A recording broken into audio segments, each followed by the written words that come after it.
तो गाइस कैसे हैं आप सब लोग। टावर ऑफ मैजिक के एपिसोड 04 के साथ हासिल हो। तो लास्ट एपिसोड के एंड पे हमने देखा था कि हमारा डिजायर जो होता है, जैसे वहां पर रोमांटिका को देखता है तो वो उसे देखते एक्साइटेड हो जाता है और जाकर भागकर उसके साथ लिपट जाता है और कहता है कि तुम अभी तक जिंदा हो, तुम ठीक ठाक हो, तुम बिल्कुल ठीक हो, मुझे बहुत ज्यादा खुशी हुई। जबकि रोमांटिका बहुत ज्यादा हैरान हो जाती है और कहती है कि तुम कामिनर लो लाइफ के इंसान कहीं के मुझसे दूर हो, तुम यहाँ पर मुझे टच कैसे कर सकते हो, तुम्हारी हिम्मत कैसे मुझे टच करने की। और रोमांटिका यहाँ पर उसको एक ठरकी समझ रही होती है, जबकि हमारा डिजायर पीछे हट जाता है और कहता है प्लीज मुझे माफ करना, मुझे लगता है कि मैंने यहाँ पर तुम्हें कोई और समझ लिया। और इसी के साथ ही वो सोच रहा था कि मैं यहाँ पर इसे देखकर बहुत ज्यादा एक्साइटेड हो गया था कि ये अभी तक यहाँ पर जिंदा है, मुझे यहाँ पर इसे देखकर इतनी खुशी हो रही है जितनी मुझे जिंदगी में पहले कभी नहीं हुई होगी। लेकिन मुझे लगता है कि इस वक्त ये मुझे यहाँ पर कोई ठरकी समझ रही होगी, जिस तरह से मैंने आकर एक्साइटेड होकर इसको टच कर लिया। लेकिन मुझे इस बात की बहुत ज्यादा खुशी है कि ये बिल्कुल ठीक है। और इसी के साथ ही वो अपनी पास की मेमोरी बताता है, यानी अपनी फ्यूचर की मेमोरी बताता है, जहां पर वो मर जाती है। तो वो वहां पर उसे अपनी बाहों में लेकर बैठा होता है, बारिश हो रही होती है, साथ ही वहां पर जोर जोर चिल्ला रहा होता है, रो रहा होता है और कहता है कि रोमांटिका फ्यूचर में जब तुम मर जाती हो तो तुम्हारे मरने के साथ मुझे एक बहुत बड़ा झटका लगता है, जिसकी वजह से मैं वहां पर बहुत ही बड़े डिस्पेयर में चला जाता हूं।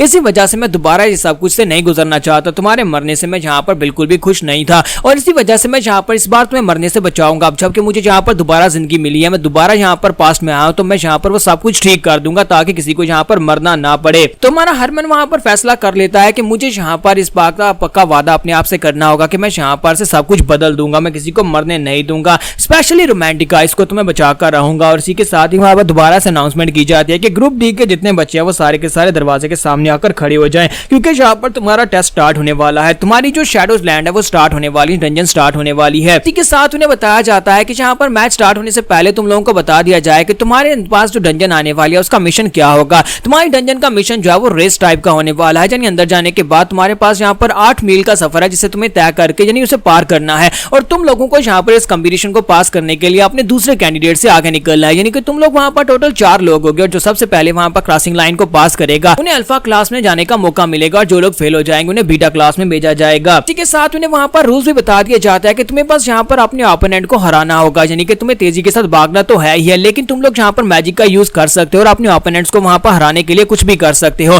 परेशान होने की जरूरत नहीं है, कोई भी वहां पर इस शैडो वर्ल्ड के अंदर मरेगा नहीं, क्योंकि डंजन के अंदर कुछ ऐसे रूल्स को सेटअप किया गया है जिसकी वजह से आपको दर्द नहीं होगा और साथ ही वहां पर आप रियल में बिल्कुल भी नहीं मरेंगे और आप वहां पर से टेलीपोर्ट होकर बाहर आ जाएंगे अगर आपको बहुत ही बुरी तरह से वहां पर दर्द होता है या फिर आपको बहुत ही बुरी तरह से नुकसान पहुंचता है। तो रोमांटिका के साथ एक और लड़का होता है जिसका नाम ट्रेवरी होता है। तो ट्रेवरी उसे कहता है कि मैंने सुना है कि ग्रुप बी के लोगों को यहाँ पर फाइटिंग का कंपटीशन दिया गया था, उनकी डंजन के अंदर उन्हें एक बड़े ट्रोल से फाइट करनी थी। अगर हमें यहाँ पर फाइटिंग का मौका मिलता तो हम लोग बड़ी आसानी से अपने ट्रोल को हरा देते और इस कंपटीशन को पास कर लेते, क्योंकि हम लोग फाइटर्स हैं, कोई रनर तो है नहीं है। और स्पेशली हमारे पास यहाँ पर एक मैजिकल स्वर्ड्समैन है, यानी कि ये लड़की जैजिस जो है ये तलवारबाजी कर सकती है और मैजिक को भी यूज कर सकती है, जो तो बड़ी आसानी से किसी भी ट्रोल को हरा सकती थी। इसका मतलब यह है कि हमारे कंपटीशन में अपना बेस्ट देना पड़ेगा, तभी हम लोग इस रेस को जीत पाएंगे। और इसी के साथ ही वहां पर उनसे कहा जाता है कि सभी लोग यहाँ पर डोर के सामने आकर खड़े हो जाओ, तुम्हें यहाँ पर से टेलीपोर्ट किया जाएगा। और इसी के साथ ही वहां पर वो टेलीपोर्ट होकर अपनी डंजन के अंदर पहुंच जाते हैं। वहां पर पहुंचने के बाद उनसे कहा जाता है कि बहुत ही जल्दी यहाँ पर तुम्हारी रेसिंग स्टार्ट होगी,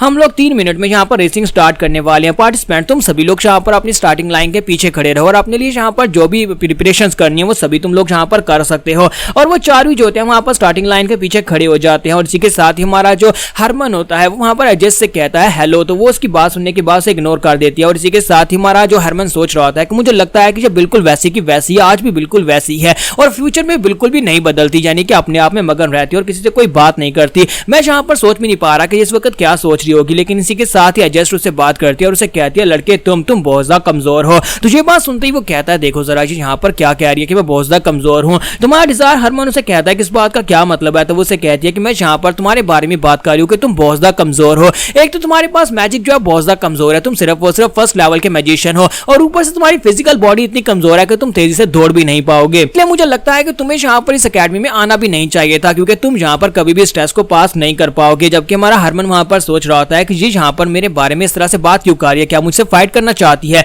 आखिर इसकी हिम्मत कैसी भी यहाँ पर मुझे कमजोर कहने की। और इसी के साथ ये जस्ट जो होती है वो उसे कहता है कि मैं तो बस यहाँ पर तुम्हारे बारे में ये कह रही हूँ कि मैं तुम्हारे पर अटैक नहीं करूंगी, क्योंकि तुम बहुत ज्यादा कमजोर हो, तुम्हारे पर अटैक करके मैं अपना टाइम ही वेस्ट करूंगी, इसी वजह से मैं सिर्फ और सिर्फ भागने के ऊपर फोकस करने वाली हूँ। और साथ ही वो हरमन की तरफ एक बार घूर कर देखती है, फिर साथ ही वो सामने की तरफ देखना शुरू कर देती है और फिर साथ ही उनका टाइम वहां पर कंप्लीट हो जाता है। जब टाइम कंप्लीट हो जाता है और वहां पर उनको यहाँ पर काउंटडाउन दिया जाता है और कहता है कि तुम्हारा टाइम जहाँ पर स्टार्ट होने वाला है, जल्दी से रेडी हो जाओ, तुम सभी को अब तेजी से भागना होगा। और चारों ही वहां पर बिल्कुल रेडी होते हैं ताकि जैसे वहां पर 20 बजे और इसी के साथ ही वो लोग भागना स्टार्ट करो। जैसे वहां पर स्टार्ट कहा जाता है, एडजस्ट जो होती है वो सबसे आगे होती है, उसके पीछे ट्रेवरी होता है और उसके पीछे वहां पर रोमांटिका होती है और सबसे लास्ट के ऊपर हमारा हरमन होता है। तो जैसे वहां पर एडजस्ट आगे की तरफ भागती है तो उसके पैरों के अंदर से बहुत सारी धूल निकलती है और वो धूल जो होती है हमारे हरमन और रोमांटिका के ऊपर पड़ती है और दोनों वहां पर उस धूल के अंदर पीछे रह जाते हैं। हालांकि वो तेजी के साथ भाग रहे होते हैं लेकिन इसके बावजूद उन दोनों की स्पीड बहुत ज्यादा कम होती है, जिसकी वजह से वो दोनों जो होते हैं आगे निकल जाते हैं। तो यहीं पर दिखाते हैं कि एक फेरी एल्फ जो होता है वो घास खा रहा होता है, तो रोमांटिका के पांव के नीचे वो आ जाता है। तो वो कहती है कि प्लीज माफ कर देना, उसमें यहाँ पर देख नहीं पाई, जबकि हमारा हरमन होता है वो उसके साथ साथ ही होता है और उसकी तरफ देख रहा होता है। तो जैसे वो उसकी तरफ देखती है वो गुस्से के साथ चिल्लाकर उसे कह दिया ठरकी कहीं कि तुम यहाँ पर मेरे साथ साथ क्यों भाग रहे हो, जाओ जाकर अलग भागो, अगर तुम्हें भागना है तो थोड़ी दूरी बनाकर भागो, अगर तुम्हें यहाँ पर किसी तरफ ध्यान देना है तो मेरी तरफ देने की बजाय यहाँ पर रेस के ऊपर ध्यान दो। तो हमारा हरमन उसे कहता है कि मैं यहाँ पर रेस के ऊपर ध्यान देकर करूंगा भी क्या, जितनी स्पीड के साथ हम दोनों यहाँ पर भाग रहे हैं मुझे लगता है कि हम दोनों यहाँ पर फेल हो जाएंगे, तो फिर यहाँ पर तुम्हारी तरफ ही देख लेता हूँ। तो रोमांटिका चिल्लाकर उसे कहती है अपनी बकवास बंद करो, तुम यहाँ पर मेरे साथ कब से इतने फ्रेंडली हो गए, हम दोनों यहाँ पर फ्रेंड्स नहीं है और तुम सिर्फ और सिर्फ एक कामनर हो। जबकि हमारा जो हरमन होता है आगे से वहां पर स्माइल देता है, तो ये देखने के बाद चिल्लाकर उसे कहती है कि तुम्हारी हिम्मत कैसे भी यहाँ पर मुझे आगे से स्माइल पास करने की, आए तुम अपने आप को समझते क्या हो, तुम सिर्फ और सिर्फ एक लो लाइफ के विल्जर हो, यानी कि कामनर हो, तुम यहाँ पर मेरे लेवल के बिल्कुल भी नहीं हो। तो वो उसे कहता है कि मैं यहाँ पर खुश इसी वजह से यहाँ पर मुस्कुरा रहा था। तो रोमांटिका उसे कहती है कि तुमने यहाँ पर मुझे बहुत ज्यादा गुस्सा दिला दिया, अब मैं यहाँ पर तुम्हें दिखाती हूँ कि हम दोनों की क्लास में कितना बड़ा डिफरेंस है। तो वो उसे कहती है कि मैं तुम्हारे पर अटैक तो नहीं करूंगी क्योंकि तुम बहुत ज्यादा कमजोर हो, लेकिन मैं तुम्हें यहाँ पर दिखाती हूँ कि मैं यहाँ पर क्या कर सकती हूँ।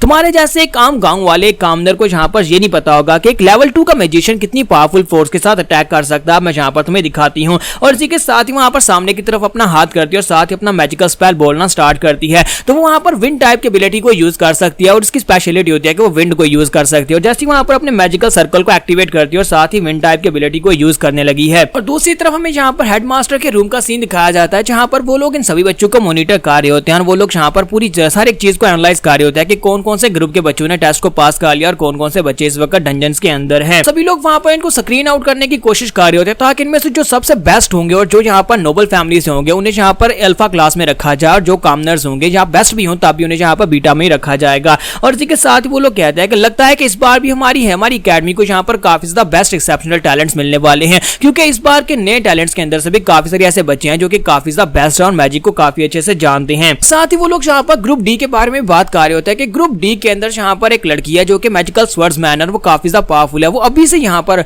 एक लेवल 3 की मैजिशियन है, लेकिन उसके साथ उनके ग्रुप के अंदर एक कामनर को क्यों डाल दिया गया, लगता है कि ये कोई गलती हो गई है। लेकिन यहीं पर दिखाते हैं कि प्रोफेसर ब्रिगेड जो होती है वो मुस्कुरा रही होती है क्योंकि प्रोफेसर ब्रिगेड ने उसे ग्रुप डी के अंदर डाला होता है। तो नेक्स्ट सीन में फिर से अंदर का दिखाया जाता है जहां पर दिखाता है कि एडजस्ट जो होती है वो आगे आगे भाग रही होती है और उसके पीछे वहां पर ट्रेवरी होता है। तो ट्रेवरी कहता है कि मुझे नहीं लगता कि यहाँ पर मैं इस लड़की को हरा पाऊंगा, ये तो मुझसे आगे निकल चुकी है। हाँ, अगर यहाँ पर रोमांटिका की बात होती तो उसे मैं जरूर हरा देता, ये मुझे अच्छी तरह से पता था कि वो पीछे रह जाएगी क्योंकि उसकी टांगे शॉर्ट हैं, वो ज्यादा तेजी से भाग नहीं सकती। लेकिन इस लड़की का क्या, मुझे लगता है कि इसे जीतना ही देना पड़ेगा। और इसी के साथ ही ट्रेवरी वहां पर पीछे की तरफ मुड़कर देखता है और कहता है कि देखो तो जरा रोमांटिका और वो लड़का वो दोनों हैं कहां पर, वो अभी तक यहाँ पर पहुंचे क्यों नहीं है। और इसी के साथ ही वहां पर जबरदस्त हवा का झोंका आता है। तो जब वहां पर हवा का झोंका आता है तो इसी के साथ वो पीछे की तरफ गिरने लगता है। तो ट्रेवरी कहता है कि मुझे लगता है कि वो कमीनी रोमांटिका यहाँ पर अपने मैजिक को यूज कर रही है, एयर मैजिक सिर्फ और सिर्फ वही यूज कर सकती है, इसी वजह से यहाँ पर वो एयर मैजिक को यूज करके मुझे हराना चाहती है, मुझे रेस से बाहर करना चाहती है, लेकिन मैं ऐसा होने नहीं दूंगा। अपनी तलवार निकालकर वहीं पर ग्राउंड के अंदर धंसा लेता और कहता है